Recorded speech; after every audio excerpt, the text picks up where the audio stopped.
basically in the year 2008 when I realized that I was actually a daily wage worker, even though I had 3 clinics running. The day I don't go to the clinic, my income was zero. And the worst part of it is, even after 18 years, I realized that I had no savings. And if by chance I just had to fracture my hand or even my thumb, I asked myself, how will I do dentistry? And then fortunately, I realized that for 18 years, never in our dental career or even in our medical career have we even conducted one financial literacy in any of our dental seminars. And I said, why is it that they don't teach us how to manage money? Why is it that they don't teach us how to manage finances and plan your taxes? And these topics which are related to money, why is it kept hidden from our agenda? We teach practice management, we do clinical practice, but the problem is as far as money management, we are not aware about it. And let me tell you, actually speaking, growing rich is not that difficult. Anybody can grow rich in Goa. Anybody can start enjoying financial freedom, provided they follow the rules that the rich follow. And for this, I just said, let me show you the similarities between finance and medicine, because over this period of so many years now I can say 14 years that I've been doing research on finance, I have been authoring the different books in the form of stories. These are the points which I have noticed are exactly relevant for our medical profession as well as for our financial profession. Both are the same. The first point, of course, is you need to keep updating your knowledge with changing times. If you don't update yourself with various needs and whatever changes are happening, like now, say, for example, in the financial field, if you don't update your knowledge, you can be the loser. So you need to keep updating and you keep adjusting with the changing times.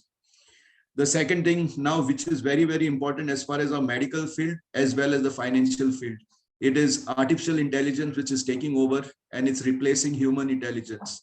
So everything is becoming robotic and even consultations are becoming telephonic and you can actually do it through your apps. So everything is becoming digital. So human intervention is actually reducing, but the number of graduates being produced, the number of doctors coming out are much more higher. So definitely the competition is going to increase and it's going to be the survival of the fittest in both the fields. Then of course, the stock market as well as our heart rate, like how we normally see the ECG, they are almost the same. They just monitor the way the market moves and the way the pulse moves. It is the market pulse and the body pulse which goes together. When market goes high, your pressure goes down. When market comes down, the pressure goes up. So it is like you just try and see how the things correlate as far as stock market and your ECG is concerned. And the best part of it is, if in the ECG, the line goes horizontal and becomes straight, the body is dead. Same way the stock market goes straight, the Indian market economy is dead. And that is how the stock market and the ECG are almost the same. And this is how I'm relating to the medical field. Now, in the same way, how there are different types of funds for different risk appetites in the world of finance, the same thing comes as far as drugs are concerned for different risk tolerances. So as far as medicines and as far as our products, it's almost the same. There are different categories of products in finance. There are different categories of products in medicines. So everything you have to learn the pharmacology of it. Same thing in finance also. There are various products like what we say, high risk, low risk, moderate risk, aggressive. Then there are so many other types which are like investing and all these things, which are different types of funds. Then another thing which I found very interesting between the medical field and the financial field is that finance and medicine, both these professions involve more of the emotions rather than the logics. It is not the logical part which plays an important role. It's more of the emotional part which plays an important role. So you have to play with emotions more than actually going up in this. Then, of course, investing the right way, as the title was said today, is very easy, but it is we who make it complicated. And same is the case with our health. Maintaining normal, healthy food, healthy diet is very actually easy. It is we who actually spoil our routine because of not having time and being too busy in life. So investing in health-wise is almost the same. And of course, the last, of course, prevention is always better than cure. So also in the field of finance, because most of us doctors make lots of common mistakes as far as investing is concerned. And I'll tell you, if I had not to learn this, I would have been in much more trouble. I would have still remained a daily wage worker. But because of learning about finances and the 5 key words which I'm going to teach you all, if you all learn these 5 key words, anybody can grow rich in India. If you don't understand any of the words, please feel free to ask questions. I've tried to make this presentation as short as possible. I said, let me restrict it to 30 minutes. And I wanted more to be on question answers. You can ask any questions. And so at least I'll come to know what exactly you're looking for. So coming to the 5 keywords, which you have to understand, the first one, of course, is inflation. Now, India is a country which has got a very, very huge population. You won't imagine, for me, it was surprising when I went to Australia and I saw that the total population of Australia is 26 million, out of which 7 million is Melbourne, which is the highest, 6 million is Sydney, which is the second highest, and then comes Queensland. But what is surprising is Mumbai's population today is 29 million, which is even more than the Australia's population. So you can imagine what is India. And to my surprise, UK's population today is almost equal to Kerala's population. So you can imagine what is India. And with such a big population and with the consumption increasing so high, the demand is always more than the supply. And what is happening in our country is today, we are importing more than what we are exporting. So automatically our fiscal deficit keeps increasing and the dollar price keeps on increasing. Why? Because we borrow more than what we sell. So when we borrow, and especially crude oil, can you imagine the amount of crude oil that India imports from abroad, especially from the Gulf countries and from Russia? The amount of crude oil that we import, that itself becomes a huge expense. And for us to export, it becomes very difficult because we have enough of population to consume in India itself. And let me tell you, all the countries are actually becoming friends of India because India is the only destination where you can sell your products. And let me tell you, after Modi's government took over in 2014, and he has started going and visiting all the countries across the world, all the countries in the last 3 years, you won't imagine, India had a growth of almost over 100 unicorn companies. Unicorn companies means set up with more than $1 million, $1 million lakh dollars, which is almost like 1 billion, you can say, is the worth of investment which has come up. And in the last 2 years, there are more than 400 industries set up in Chennai.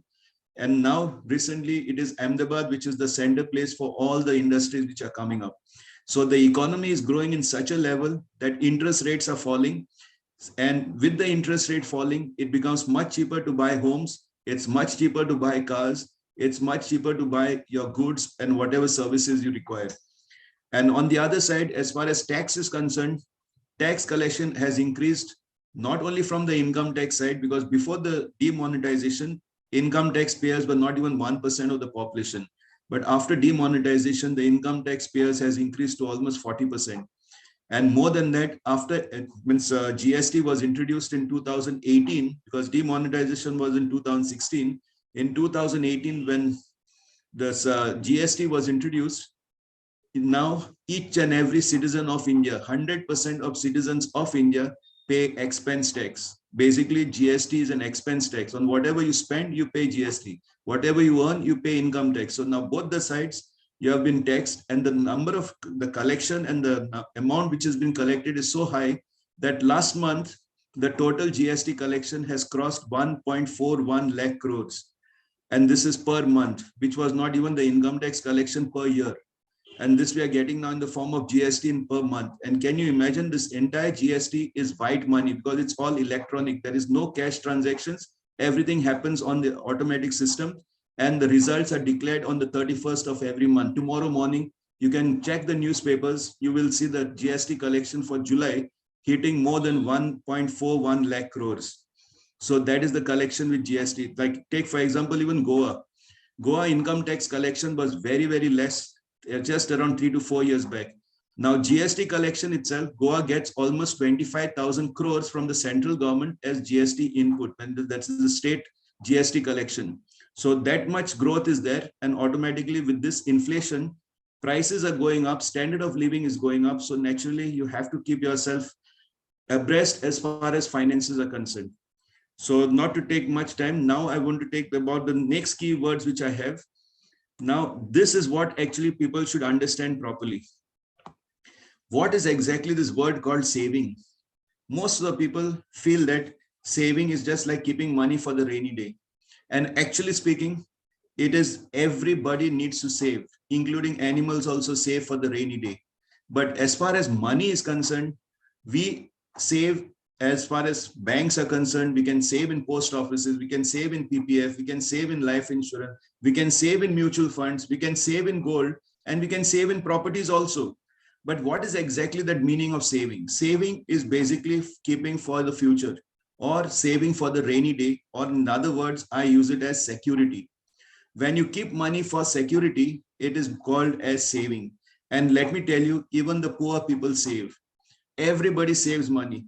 There's nobody who doesn't save. Saving is basically for the rainy day. And let me tell you, it is more the poor, so much so that I have realized most of the people, they save so much that they live poor, but they die rich.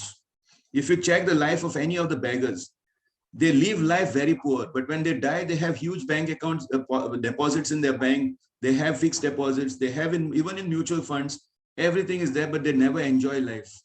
So why they don't enjoy life is because they are more worried about security. The second word I would like to, or the third word I should say, is this word called trading, because many people don't understand the difference between this word.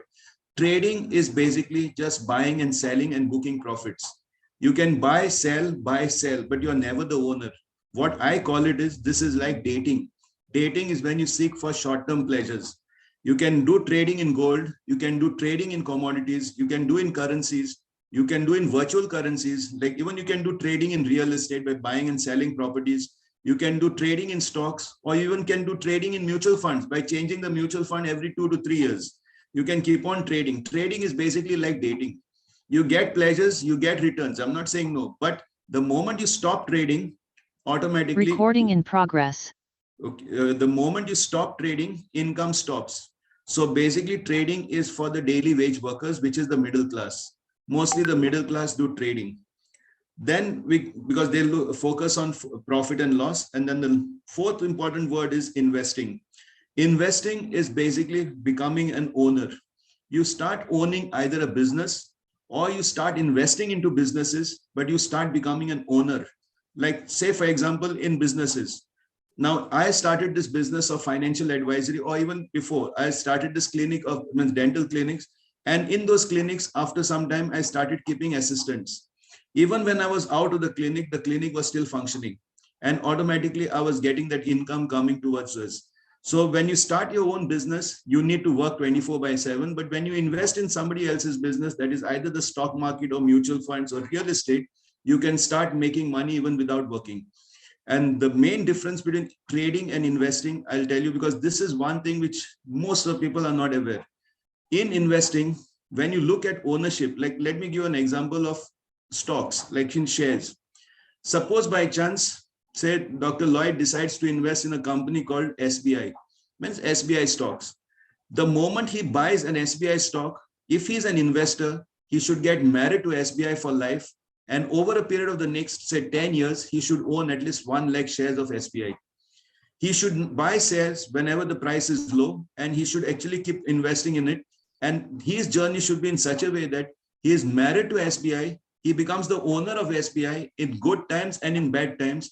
And over a period of 10 years, he must have at least received dividends in the form of bonus shares at least 3 to 4 times. Means every 3 years you get it. And he will enjoy dividends out of it, enjoy the capital growth out of it, and plus enjoy the tax benefits that you get as an owner of SBI. But once you become an owner, you have to be investing in that company. But if suppose by chance, instead of becoming an owner of SBI, we start dating with SBI, in the sense, first today I'll check the price. Today the price is 500 rupees per share. The moment it goes to 550, I sell it off, and then I buy HDFC shares. Then again, I will change this, go to some other one. And I keep on changing the companies again and again by doing trading. Sometimes it can be even intraday trading. It can be even every minute. It can be every second, because there are softwares where you can do trading even every second. What we call it as intraday trading. You do intraday trading. There are softwares which show you the green lights, red light means candlesticks, and all those things are there. You can even invest in means trade in futures and options. You can trade in currencies. You can trade in commodities. You can even trade in gold.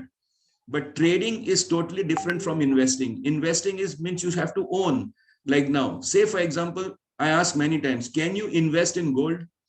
People say, yes, you can invest. Actually speaking, you cannot invest, because gold, you can only either save it for the rainy day, or you can trade with it, buy and sell. You cannot get interest out of it. If you keep it in the bank, interest is just 2%. 2% will not even beat inflation, and nobody keeps it for that interest. They keep more for saving for the rainy day. So it is usually the poor people who invest in gold. People who are middle class, they trade in gold, but the rich people will never invest in gold. They will always invest into businesses or real estate.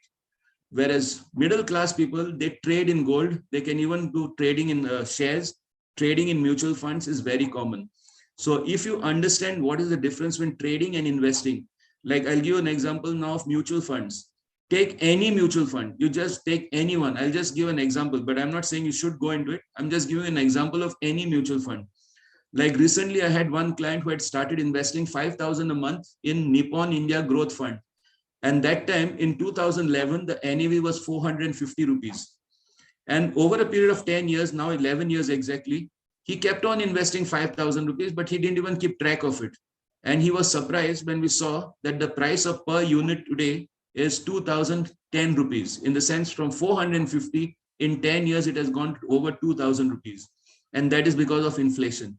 But now, because he has stayed invested in good times and in bad times, that's how he has got 23% returns. His 7 lakhs has already become 15 lakhs of rupees by just saving 5,000 rupees per month for last 10 years. And this is how the power of compounding works. But you need to be with one fund and focus on accumulating units. Like if you really want to grow rich and you want to enjoy financial freedom, the easiest way is accumulate maximum units in the first 5 years and just leave it there to grow for the next 5 years. And you'll see, based on the number of units you have, NAV grows up on its own. And for every rupee it goes up, if suppose by chance you have accumulated 5 lakh units, for every rupee it goes up, you make 5 lakh rupees gains. And let me tell you, inflation is so good for investors that we just wait for the prices to go up, and that is how we make profits out of it. But you have to be an owner. You should not do trading. Trading is one of the worst things that you can do. People who invest and say that I'm investing in shares, and when I see their portfolio with more than 30, 40 companies in their portfolio and having just 5 shares, 10 shares, 100 shares of one company, these are basically traders. They are not investors. So when you invest, your number should be huge. In the sense, you should have that quantity is more important.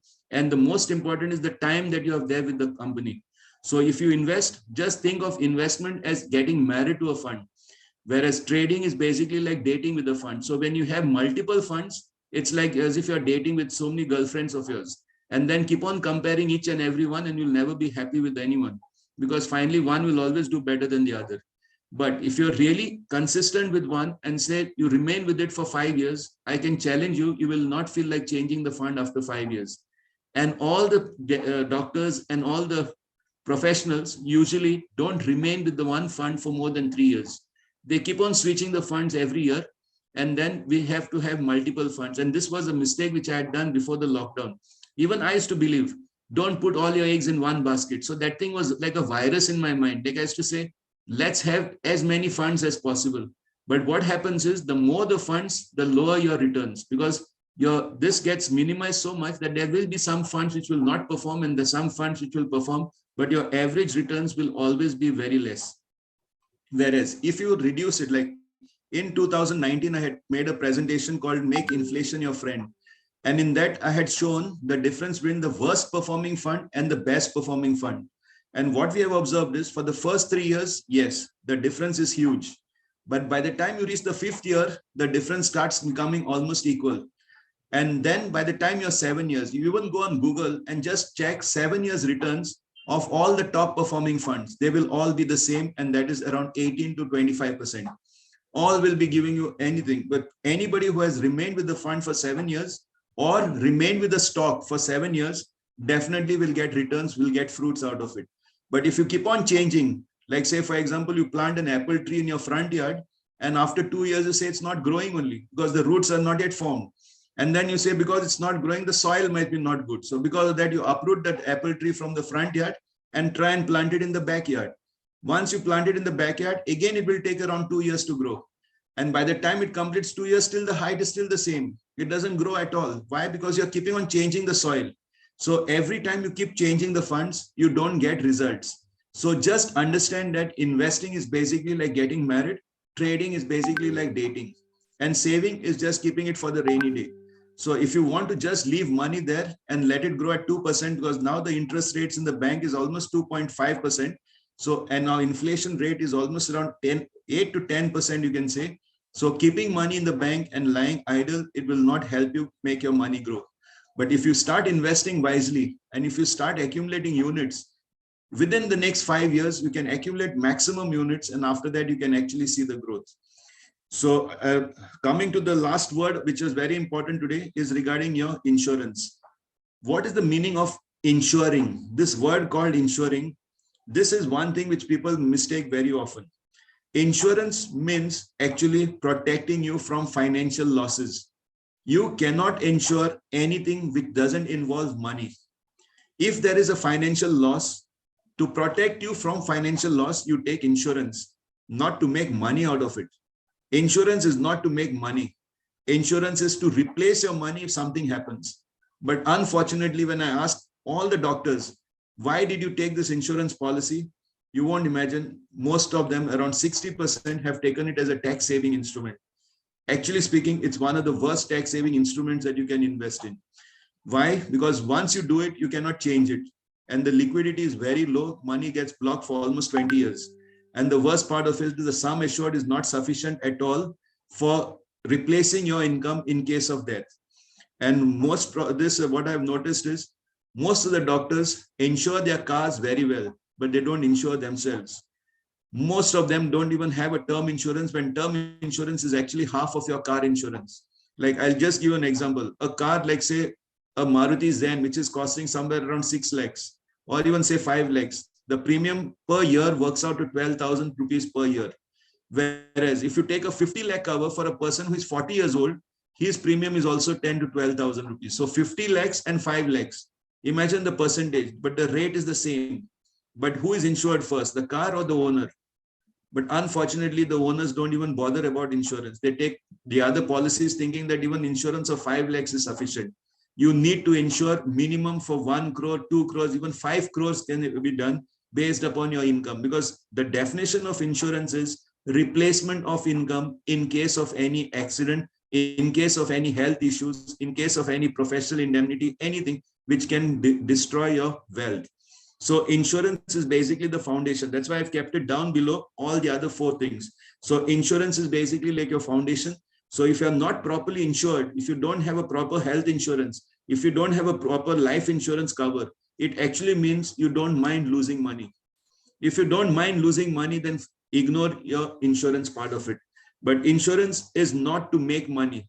Please, I'm stressing it again. Don't make money out of insurance, but take insurance to protect your money.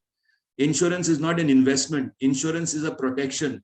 So don't mix up insurance with investment. But between the two, insurance is the foundation, investment is your building. Or if you take a cup of tea and a saucer, the saucer is basically your insurance. What the cup is basically your investment, and the money which is there in the cup of tea, that inside part, the tea is basically your income, what you have. So if you don't have a saucer down below, the tea can fall down anytime. So take insurance as a protection and not as an investment. Then coming to the different types of income, which I realized only after 18 years of practice, is that there are basically 3 ways of making money. One is, of course, your active income, which is based on your professional fees and salaries. But this active income stops the day you stop working. Then there is something called passive income, which comes from the assets or from the endorsements or trail income, what we get like in mutual funds or even in some of the networking companies and all, you get this trail income plus endorsements are there. And of course, whatever you earn from the assets that you create. And portfolio income is basically the income that you earn from your investments or in the form of dividend income. And let me tell you, till the day you are depending on your active income, you are basically a slave of money. Like I used to call myself a daily wage worker, because the day I don't go clinic, my income was 0. So imagine being a daily wage worker even at the age of 50. But fortunately, I realized it when I was 39. And then I made a resolution that before I touch 50, I will retire with a pension of at least 2 lakhs per month. And I worked towards it and I managed to achieve it. And when I achieved it, I retired exactly 6 months before I touched 50. Today, I'm living a life financially free because now I make more money while sleeping rather than working. And that is the reason why I'm able to do so much for the society.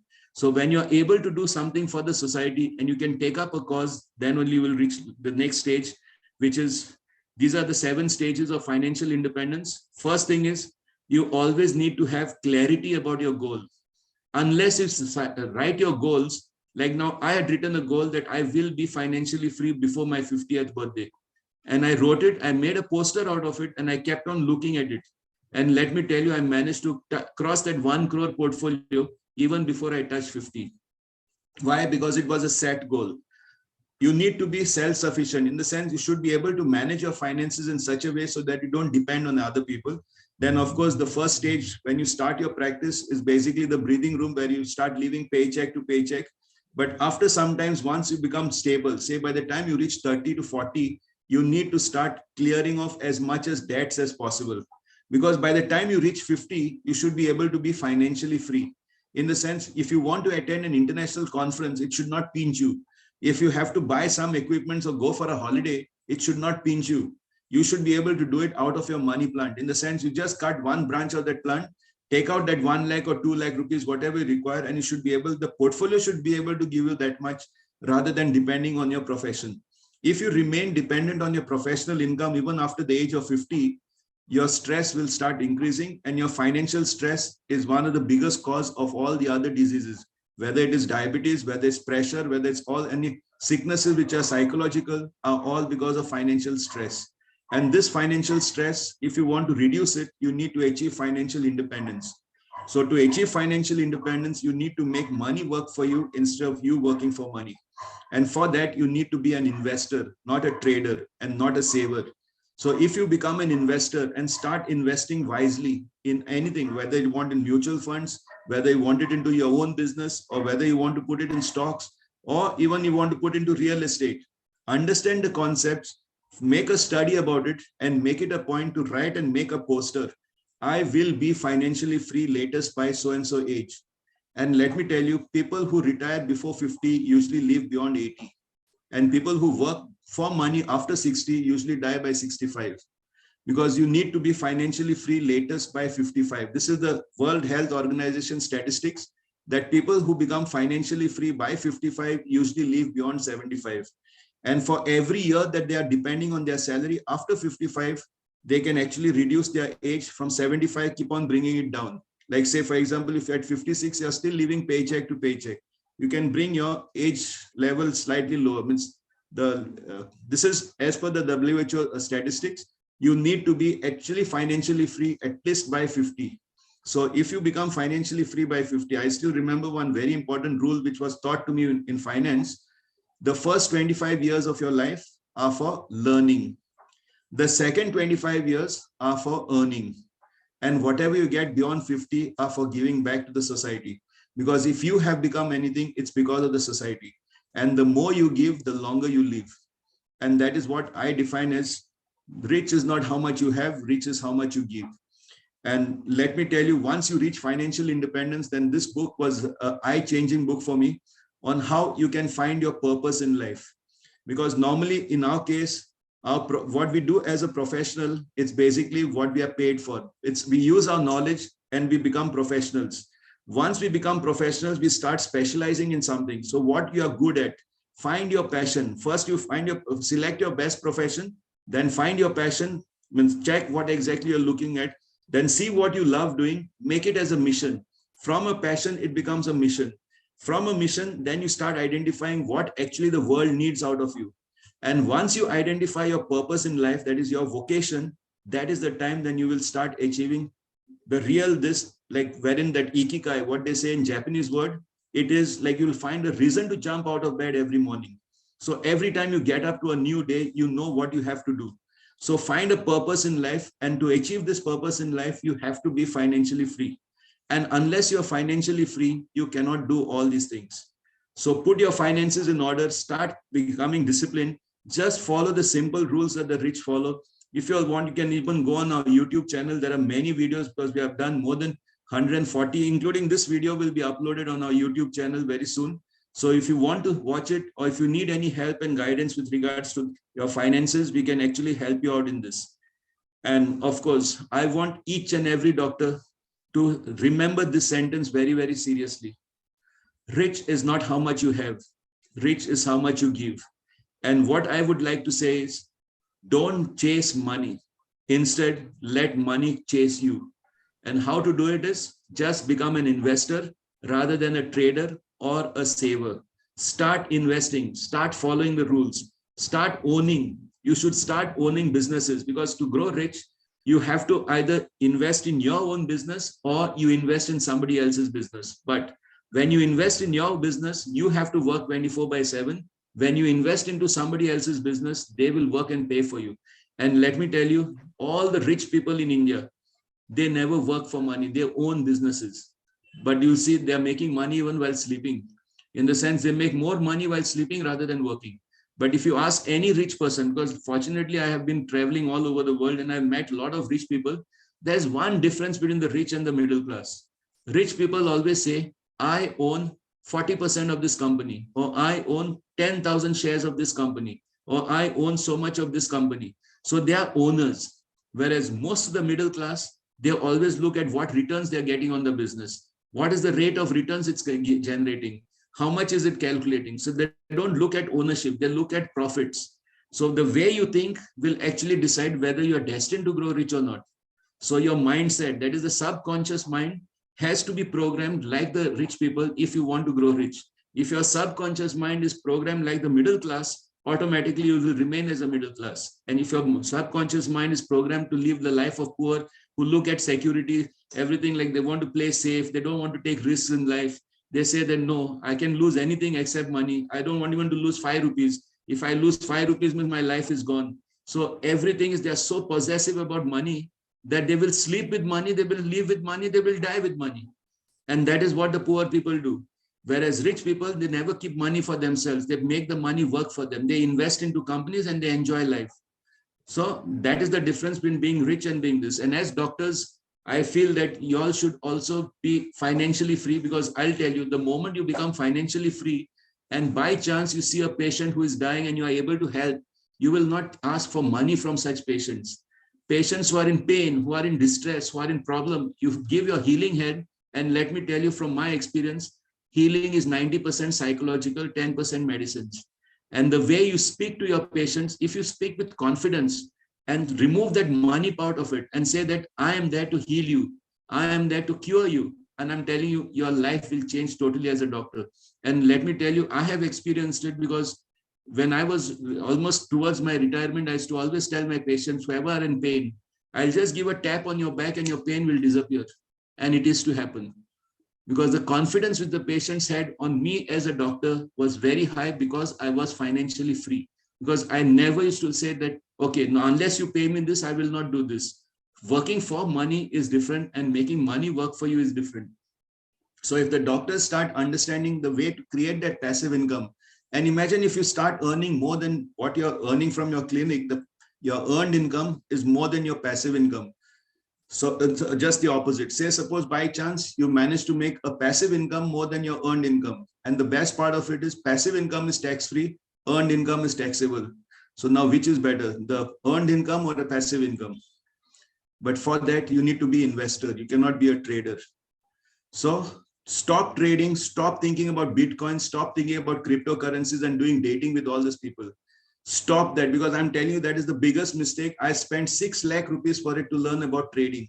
I went and learned what is futures and options. I went and learned about derivatives. I went and learned about commodities. But the first day, the moment I paid my membership fee for lifetime, that is at 6 lakh rupees, I just went for one session in Bombay, which was of 5 days. The moment I started learning trading, I said, this is not meant for me, because I know that if I get addicted to it, even my wife will kill me. Because the thing is, whole day and night, you cannot keep on saying market is going up, down, up, down. You can't look at that. So be an investor and don't be a trader. And don't just keep money saving for the rainy day. Start making your money work for you.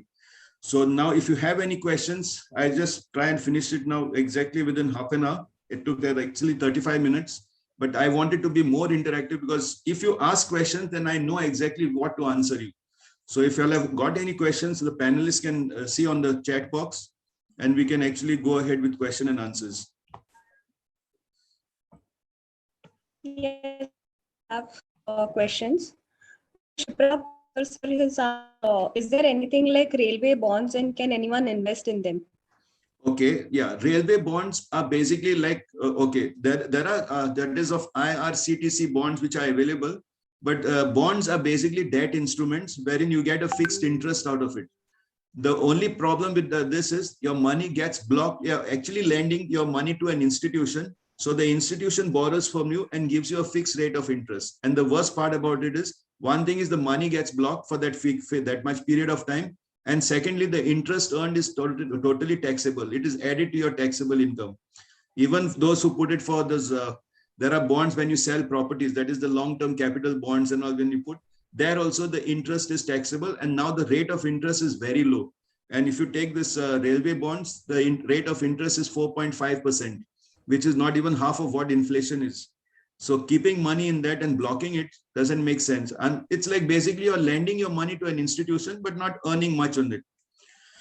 Then there is one, is trading possible for doctors with busy schedule? I've already explained. If you want to go into that, even you can go to the casino, spend one evening, that would be much better rather than trading in the stock market. Because casino also you can try one evening, just spend 2,000 rupees. You can try it out and see if you're lucky. So trading is not meant for doctors. Doctors who are doing into trading are actually spoiling and ruining their life. So don't go into trading. Trading will not make you rich. Okay, there's one question from Sarang Kanikar. How to decide how much money is enough on a monthly basis? Now, this is as far as your income is concerned or saving part is concerned. Okay, now if it is an income part, you should be able to earn whatever you need for your monthly expense. Like now, say for example, for your family, you need say 50,000 per month. Now this 50,000, if it comes from your passive income, you are financially free. But if it's coming from your earned income, you're basically a slave of money. Means you have to work for it. So you need to create that passive income by actually investing your money either into shares, mutual funds, or even into real estate. But real estate returns in India is very poor because it's giving just 2% returns. If you take a flat of 80 lakhs, maximum rent you can get is 20,000. And you multiply 20,000 by 12, it's 2 lakhs 40,000. 80 lakhs, 10% is 8 lakhs, 5% is 4 lakhs, and this is not even 2.5% rent. So rental income is very, very low in India. And investing into a flat for rent doesn't make sense at all. In fact, you'll be paying more interest on it. Instead of that, we have come out with a concept called E-flat, wherein you can invest a lump sum and start taking a rental income right from first month at the rate of 6%. Like say, for example, if you invest, say, like just recently, we had one client who has invested 80 lakh one time. We are giving a systemic withdrawal of 40,000 every month, which is also tax efficient as well as guaranteed, and plus he can sell off that flat whenever he wants. There is not a problem. Then there's one regarding suggest trading options for salaried individuals. Again, everything is coming on trading. Let me tell you, please, please, please don't go into trading. It is one of the worst mistakes that you can do, because trading is basically for those who want to make short-term money. It's like gambling. You can start gambling, but you'll not get that pleasures. Just take it from me. Just take the word. Trading and dating is the same. Dating is for short-term pleasures. If you want long-term pleasures, you have to give long-term commitments. So just invest rather than trade. And anything else is there so far? Any other question? Because let's see. Okay. What about PPF? Okay, this is a very good thing. What about PPF as an investment option? The income generated is tax-free. Okay. Now, PPF was one of the best investments, say at least 10 years ago, when interest rate was almost around, say, first 20 years back, say in the year 2000, it was somewhere around 18%. By 2010, it came down to 9%. Today, it is 7.1%. And the best part of it is, if your interest crosses more than 1.5 lakh, you still have to pay tax now. First, it was tax-free. Interest on PPF was tax-free all these years till last year, when now interest is taxable, provided it crosses 1.5 lakh. If it's less than 1.5 lakh, there is no tax on PPF interest. But the rate of returns is just 7%. It just manages with inflation. And actually speaking, government is now not in favor of PPF because RBI interest rate is just 3.5%. The balance amount government has to shell it out. So government is actually losing on giving you PPF. So because of that, government has started NPS. In NPS, it is all market related again, and it is a combination of equity and debt. So now we don't advertise more of PPF accounts. It's more of NPS accounts. Whereas in NPS, you get a chance to put your money into equity. And you have to believe that India is going to be the third richest economy in the world within the next 1 or 2 years. India is growing at a very fast rate, and not investing in equity means you're losing a lot of things. Now, is it okay to put money in liquid fund instead of savings account? Yes. Now, I was thinking that it was good, but actually speaking, liquid fund is good only for corporates. It is not worth it for individuals who keep less than, say, 50 lakhs, 1 crore in it, because the rate of interest in liquid funds is almost equal, little bit 1 or 2% more than what you get in your savings account. But for putting small amounts, it doesn't make any difference. So liquid funds is actually meant more for corporates who put their money on Friday and take out the money on Monday. So for 3 days, they can earn on that. So those are called as low duration funds, and they are put in crores. So they anyhow make good money from that. But the biggest problem now, what I have noticed with liquid funds and all is, whatever gains you make is taxed at 20%, because those are the short-term capital gains. So even if you calculate after deducting tax, it is almost equivalent to your saving bank account only. So it doesn't make that much of sense putting in a liquid fund as of now, because the rate of interest, the rate of which it grows, is very negligible, especially when the amounts are small, like say 1 lakh rupees or 2 lakhs, it doesn't make this.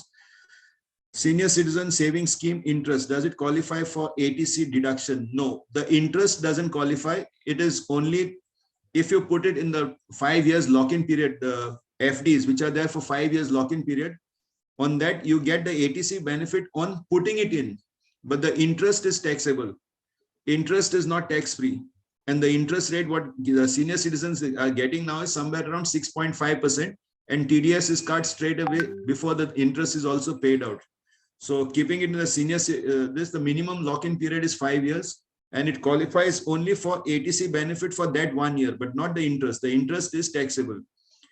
With regards to mutual funds, which is better, investing a big amount of SIP? Okay. Here, I'll just give an example.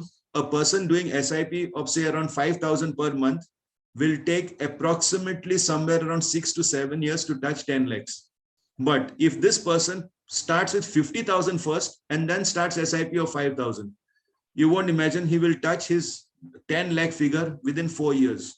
Why? Because he has covered the marathon, means almost 3 or 4 rounds of the marathon with that one lump sum.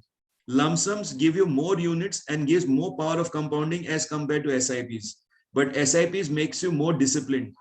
And people who do SIPs are following the one golden rule which the rich follow, and that is pay yourself first and then pay others. But if you don't do SIPs, then you save what is left after spending.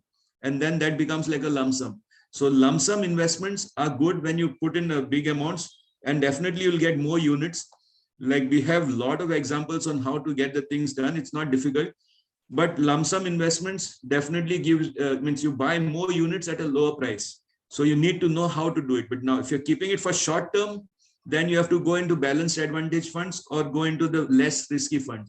But if your horizon is more than 3 years, 5 years, any mutual fund with inflation will give you good returns, provided you remain with that fund for at least 5 years.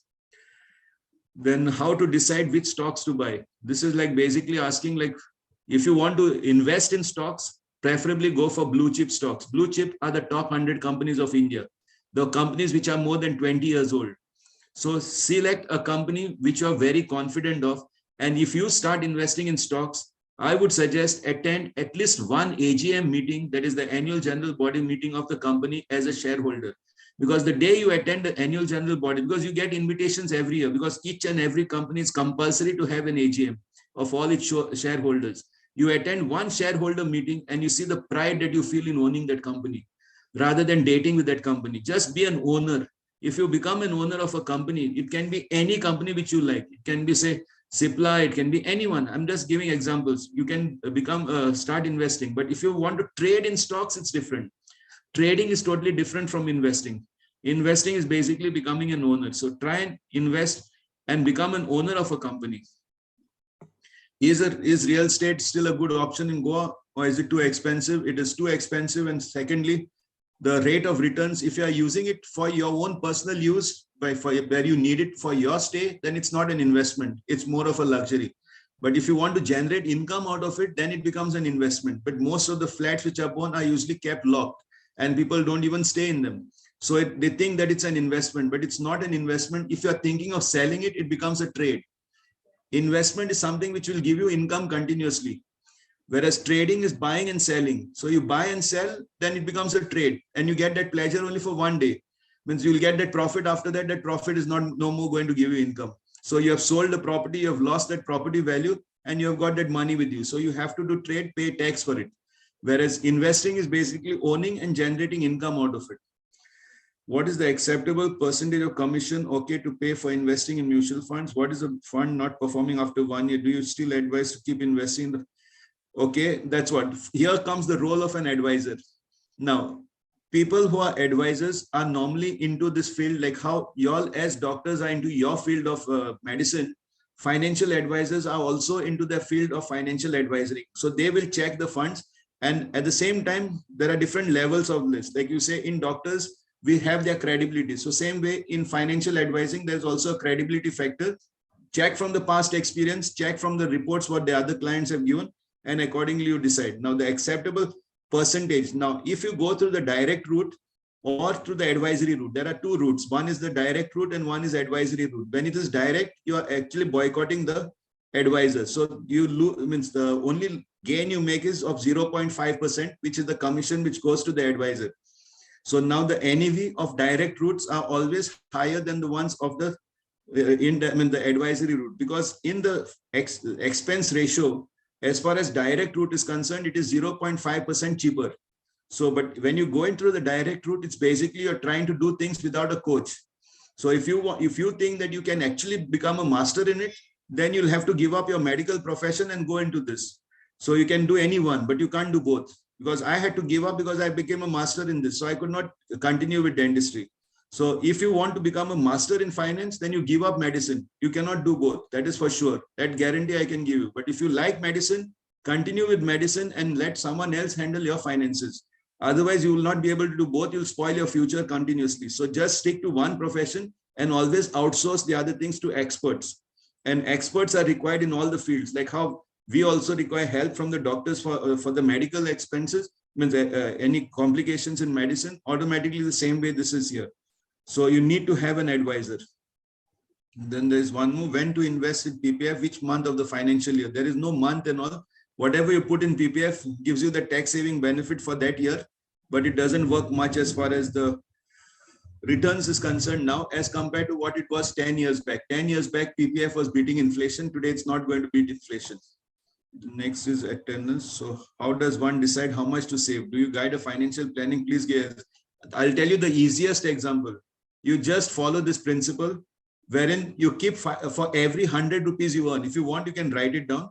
For every 100 rupees you earn, keep 5 rupees towards your insurance, keep 25 rupees for your investments, and keep 70 rupees for your expenses. If you do this formula for only 100 months, I'm giving guarantee your passive income will increase, beat your earned income. So for every 100 rupees you earn, keep first 5 rupees towards your insurance. Now, if your age is above 45, then you'll have to keep 10 rupees towards your insurance, because insurance cost increases after 45. But if you're below 45, even 5% of your salary is enough for your insurance. You can take your Mediclaim, term insurance, as well as personal indemnity with just 5% of your salary. 25% you put it for your investments, and 70% you keep for your expenses. If you do this, anytime that this is done, means you'll be able to achieve financial success. And that 25% should be investments, not trading and not saving. You should invest that 25%. So if you invest it, then only you'll be able to get it done. Now, LIC versus private insurers, age-old endowment plans, ULIPs, do they really offer good returns? Okay, now there is a big difference between endowment plans and ULIPs. Endowment plans are basically traditional plans which put into the debt market, in the sense they put in government bonds, government securities, where the interest rate has come down to almost 3.5%, which means any traditional plan will take almost 25 years to double. Even after 25 years, here the price is doubling every 4 years, but your insurance plan, by the time it matures, it's completely this. Now, ULIPs is something wherein they put this money into, it's almost like a mutual fund, but only thing, there is an additional component of insurance cover in that. That's why it's called as unit-linked insurance plan. It's basically like a mutual fund combined with life insurance.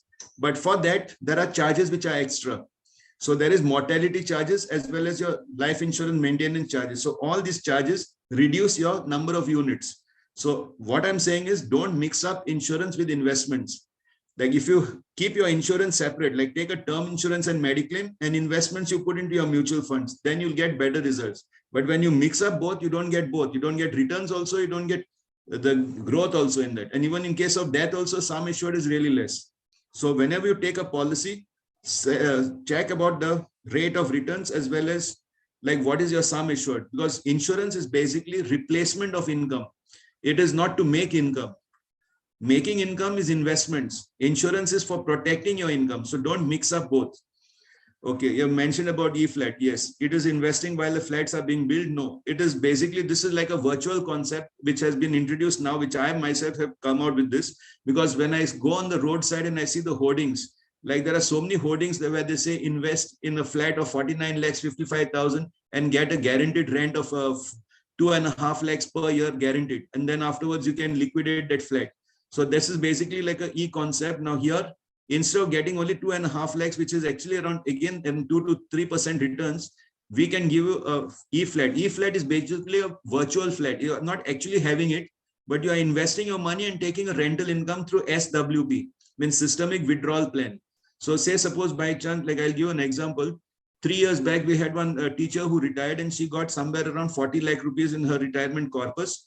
So we parked that 40 lakhs and started giving her a pension of 20,000 per month, which is 6%. 6% is 0.5% into 12.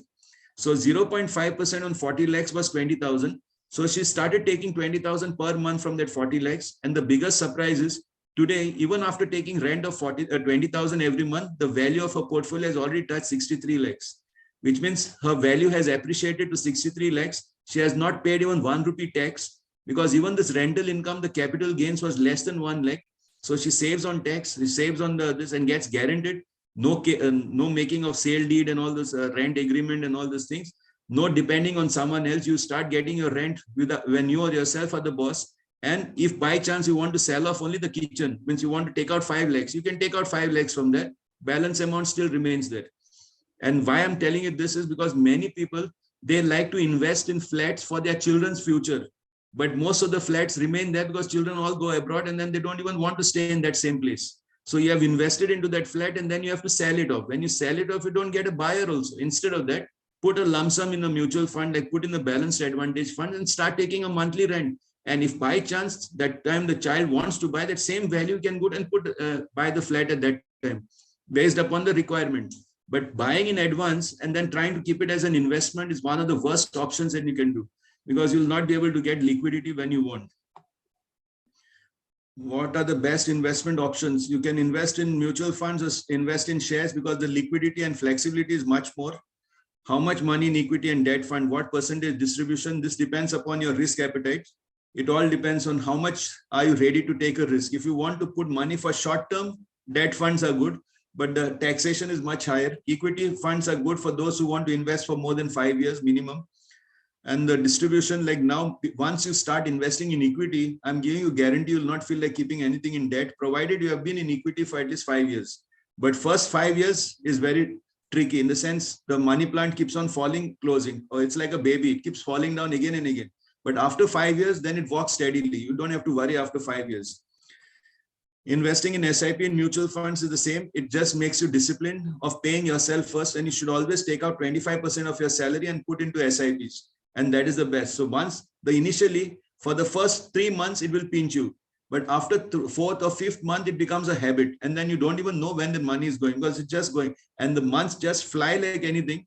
And I've seen many clients who have come after 3 years. They said, already 3 years have passed since we have started. And they get surprised how fast the months just fly. And SIP is basically making you disciplined, nothing else. Senior citizen, this I've already given. 1 second.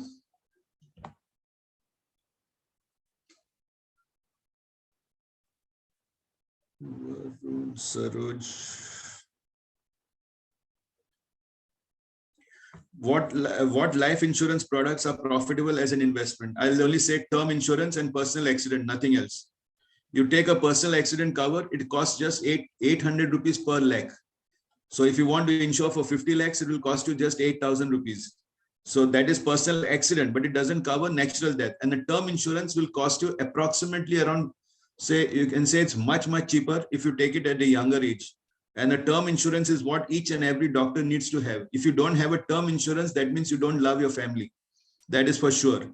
Those who don't love their family should not take a term insurance. That is the criteria for this. If you want to take life insurance, like those money back policies and all, you're actually satisfying the agents, not yourself. It is only for the sake of the agents who mostly, like when we are in the medical field, we used to see medical representatives coming to us. So don't buy insurance for the sake of investments. Buy for protection. Always check your sum assured and ask yourself, if in case by chance I become permanently disabled or in case of death, how much will I get from this policy? Don't check how much is the returns of that policy. So insurance is not for returns. Is it better to remove from equity or PPF in case of financial emergencies? Equity, you can remove it within 3 days. Your money comes to your account. PPF takes almost around 2 to 3 weeks for that money to come back. And it's the liquidity in PPF is much, much lesser as compared to equity. And the returns, how many funds? Index funds, is it advisable to hold in the form of SIP per person who earns surplus of 50 per month? Index funds is basically for those who don't, means I'll tell you the benefit and why this craze has come about index fund. Index fund, it means there is more of, instead of human intervention, it is more of mechanical in the sense, like what I say, it's automated. So the charges are less because you're not using human intelligence in that, because it's more of robotic type of thing. Index funds are more of robotic. So the charges are slightly less, but returns are beating just the index. Whereas all the fund managers who are actually performing and are where you use the human intelligence, automatically the charge is slightly extra, which is just 0.2% basis points. Means 20% basis point is what is that additional thing what you're using for human intelligence. Now, if you want artificial intelligence, then go into index fund. If you believe in human intelligence, then go into the normal funds, because index funds are a craze now in US because there are more than 400 mutual fund companies in the US. Whereas in India, there are just 44 mutual, now it's 45 mutual funds. So the fund managers have to always beat the index because the performance of fund managers is calculated based on the index. So if you want better returns, you have to be with the fund manager rather than going for automatic. But if you feel that you want to save on cost, then automatically you can go in for index fund, but the returns also will be lesser. Is buying gold a good investment or gold bonds? This is basically for trading or as a saving. People who are savers, they go into gold, not investors. No investor will ever buy gold. It is only the savers and traders who will buy gold. So if you're wanting to invest in gold, you cannot invest in gold. You can only trade and save in gold. Equity or debt funds, which one would be better as per age? There is nothing of that. This was previously, there was a calculation which everyone used to say, whatever the number, whatever is age minus 100, that much portion can put into equity and the rest you put in debt. So there is to be those formulas which are there. But now from experience, what I say is, if you have been in investing in equity for more than 5 years, I can challenge you to even put some money into debt. You will never feel like putting it into debt, because debt instruments now are giving much lower returns because the interest rates are lower. Corporate bonds rates have come down. India is becoming rich. So instead of going into the debt funds for just because of guaranteed returns, at the end you end up paying more tax on it as compared to equity, which is only the problem with equity is the prices fluctuate. And this prices fluctuate on a daily basis. But if someone has invested 3 years back, 5 years back, then you don't have to worry. Inflation itself will take care of the inflation. So there is not a big problem as far as equity is concerned. But if you're thinking of equity as a short-term investment, you might land into a risk because then it becomes like trading. So trading is for short-term, investing is for long-term. What is your advice in gold? I mentioned already. If you want to use gold as an investment, because gold is more for personal use, in the sense now also the thing has changed. Even to wear gold is so dangerous that the most of the gold is lying in the locker and you have to pay for the rent of it. So you're not actually using gold. So investing in gold is not an option because gold is basically more for trading. You can buy and sell gold, or you can just keep it for the rainy day to keep as a security. That is for your security. So much so that gold is usually given for girls like as a security. It's not meant as an investment. You don't get returns from gold. In fact, you have to pay for keeping that gold. So if you want some income to come from it, gold is not an investment. Gold is just a security. So I think I've finished with all the questions so far. Okay, still more have come. Yeah. Have you heard of a site called Greep Invest? They offer investment in leasing to businesses. Your views on this? No, I have not heard about this. It might be a group invest because this is basically something which they're like for trading and all. It can be done in that way, but I'm not sure because I'm not much aware about this Greep Invest. Then investing in mutual funds taxable and returns are taxable. Okay. Investing in mutual funds is there, or anywhere else, there is no tax unless and until you have already not shown that income. The moment you show income from a salary or this, already the tax is already deducted. Only then you can invest in mutual fund because it's all in this in the form of checks. You have to invest it from the bank. You cannot invest in cash. Now, as far as returns is concerned, in mutual funds, there is something called capital gains tax. Capital gains is basically when you buy and sell the units. Now, if you buy the units at say price of 10 rupees 10 years back and today are selling it at 100 rupees, that 90 rupees gain is basically your capital gains. So now, suppose by chance you have sold 1 lakh units and made 9 lakh rupees profit. On that, you'll need to pay 10% tax. And 10% is even if you are in the 30% income tax bracket, capital gains is always separate from your additional income. Because in a balance sheet, when you file your returns, capital gains is not added to your taxable income. Your taxable income is calculated separately. Capital gains is calculated separately. And capital gains is not for holding. Capital gains is only for selling. If you hold on even say to 5 lakh units and you don't sell it, you don't pay 1 rupee tax. When you pay tax is only when you sell it off. And that is what we call capital gains. And that also is only 10% for all the tax brackets. Even if a person is in the 30% tax bracket or even in the 40% bracket, automatically he pays only 10% tax. So once you get, it is much better than paying 30% TDS on your fixed deposits or paying 30% tax on your or any other income. Like even rental income is charged as per 30% now. Say suppose you get some rental income, it gets added to your professional income. Whereas capital gains is kept separate because capital gains is only on buying and selling of properties or the shares. And normally speaking, even if you see why is it that the rich people pay less tax is because they always have their expenses more than their this, because they don't hold on to their money. They invest their money. When you invest your money, you don't pay tax unless and until you make it, show it as a profit. And profit is only when you sell it off. But all these things are taken care of. And that's the reason why rich people pay less tax as compared to salaried or middle class people, because they know how to manage the money. So if you learn about taxation, it's very easy to reduce tax. Okay, so I think now the questions I managed to answer because I can't see any more, but it was really interesting because the question answers itself went for more than half an hour. But I tried to do it as fast as possible based on this because we didn't waste time, but we managed to answer almost around 28 questions. Can you imagine 28 questions in just 30 minutes? Okay. Yes. So I hand over the floor and say thank you once again because it was a great privilege and honor for sharing my ideas about what I've learned in my financial experience. So whatever I have been able to share it, it's basically from my heart because being from the medical field, we know what exactly the doctors go through because I have gone through it. So I know that how you can actually enjoy life by becoming financially free. So from today, please follow discipline and please understand the difference between trading, investing, and saving. That's all, and insurance. So these 4 words, if you understand properly, 90% of our job is done.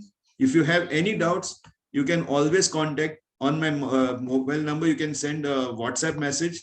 Just introduce yourself and we can keep in touch through WhatsApp. It's very easy to understand 902843 and 1969. That is the year I was born. So it is there. And 28th is my date of birth. 43 is in the middle and then it's 1969. I don't know how I got this lucky number, but you can actually WhatsApp and be in touch on WhatsApp anytime. And if you want to download any of my books, you can go on navemargfoundation.com on this website. There are 8 books which can be downloaded for free. They are all story books on investments. You can just go on the site. You can even see all the projects that we are doing back to the society, the number of schools that we have restored their toilets, the number of diabetic clubs we have started. All these things can be seen on the foundation website. You can go on that. And if you want to watch any videos on finance, you can go on the YouTube channel, Navemarg Foundation Live. You can subscribe to it and watch. Even this video will be uploaded. You can actually watch it anytime or even forward it to your friends. Okay, so thank you once again. And we have actually spent more than an hour now. We can't hear you.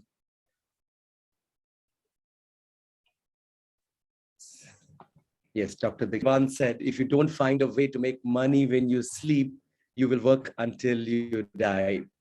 Well, I guess the take-home message of what Dr. Celso said is, imagine your investment to be that cup of tea. The saucer is the insurance, which is never an investment. It's more of a security for an emergency. What matters is that cup which holds the tea, which is your actual finances. Learn to get married to your investment rather than date it. Stay there for the long run. And I think let's continue taking care of our patients with full confidence that our own future and that of our family is financially being taken care of. Well, thank you very much, Dr. Celso, and thank you everyone for joining in. Is Dr. Diksha there? Well, it's a pleasure having all of you all. Have a lovely Sunday evening and take care. Good night for now. Thank you.